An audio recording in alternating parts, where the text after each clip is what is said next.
Welcome to this lesson on how to format a table layout. In this video, we will learn how to add custom columns to an XLGL table, and how to further format our table. In the previous video, we learned how to add columns to a table layout. These were all existing fields from the Sage 50 company data. We will now see how to add formulas to customize our report.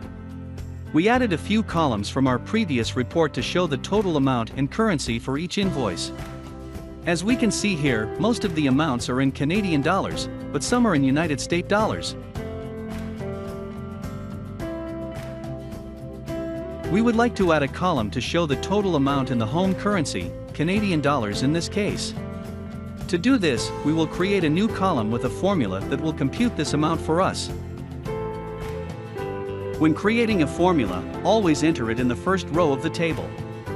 XLGL will take care of copying it to other rows. Since Sage 50 reports an exchange rate of 0 for Canadian transaction, we will use an if worksheet function to display the correct amount. Creating formulas in Excel is beyond the scope of this lesson, but you can easily find help by doing a quick web search. Note that custom columns with formula can be inserted anywhere in your table. For example, here we added a formula to extract the month name of the transaction.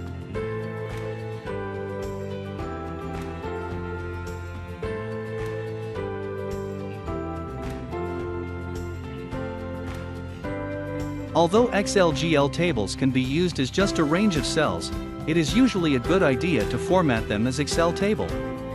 To do so, select the entire table, then click on the Home ribbon tab, then Format as Table, and choose a table format that you like. Click OK to confirm the operation. A table format is an easy way to get many functionalities such as sorting and filtering on your table.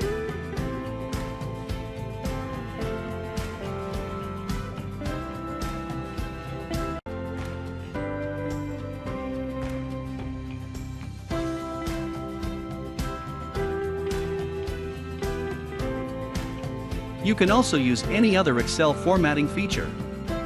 For example, here, we change the number and date format on the report.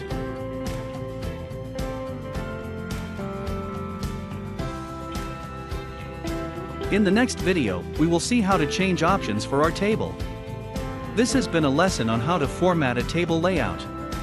Continue watching to learn more about XLGL, and how you can use it to achieve outstanding reports.